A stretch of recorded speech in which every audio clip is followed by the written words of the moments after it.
আমাকে ক্ষমা করে দিন। আমি যা করেছি তার জন্য আমি সারা জীবন নরক যন্ত্রণা ভোগ করব, কিন্তু বিশ্বাস করুন আমি নিরুপায় ছিলাম। আমাকে ওপর থেকে কঠোর নির্দেশ দেওয়া ছিল যেভাবেই হোক স্পেনকে ম্যাচ জেতাতে হবে।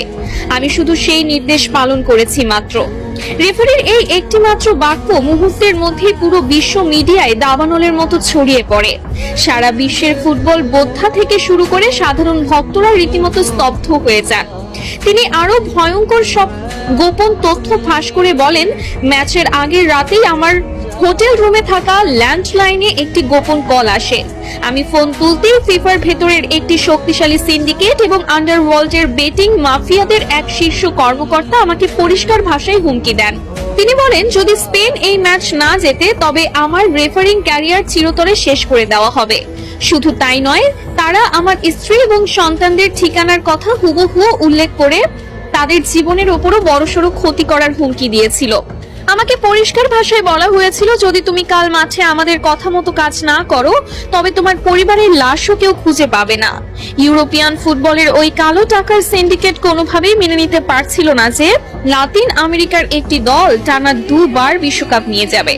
আমাকে বলা হয়েছিল যে কোনো মূল্যে যে কোনো অজুহাতে আর্জেন্টিনার খেলোয়াড়দের চাপে রাখতে হবে, তাদের স্বাভাবিক খেলা নষ্ট করে দিতে হবে।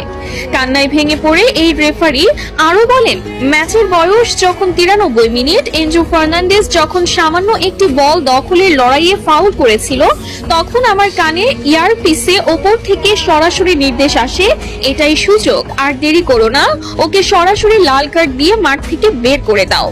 আমি নিজে মাঠে দাঁড়িয়ে অত্যন্ত কাছ থেকে দেখেছি, ওটা কোনোভাবেই লাল কার্ড দেওয়ার মতো অপরাধ ছিল না। আমি চেয়েছিলাম অন্তত ভিএআর চেক করতে, কিন্তু আমাকে এয়ারপিসে ভিএআর দেখতেও কঠোরভাবে নিষেধ করা হয়। যখন আমি পকেট থেকে লাল কার্ডটি বের করছিলাম তখন আমার হাত থরথর করে কাঁপছিল। এনজো যখন অবাক দৃষ্টিতে আমার দিকে তাকিয়েছিল তখন আমার মনে হচ্ছিল আমি মাটির নিচে মিশে যাই। 10 জনের আর্জেন্টিনা যখন বীরের মতো লড়ছিল, ডি পল আর ম্যাক অ্যালিস্টাররা যখন নিজেদের শরীরের শেষ রক্তবিন্দু দিয়ে স্পেনের একের পর এক আক্রমণ ঠেকাচ্ছিল, তখন আমি নিজেই ভেতর থেকে কুড়ে কুড়ে খাচ্ছিলাম। আমি স্পেনের অনেক বড় বড় ফাউল ইচ্ছা করেই এড়িয়ে গেছি, কারণ আমার উপর নির্দেশ ছিল প্রতিটা 50-50 ডিসিশন স্পেনের পক্ষে দেওয়ার। অতিরিক্ত সময়ে যখন স্পেনের ফেরান তোরেস গোলটি করলো, তখন স্টেডিয়ামের স্প্যানিশ ভক্তরা উল্লাস করলেও আমার বুকের ভেতরটা অপরাধবোধে ভিন্ন হয়ে যাচ্ছিল।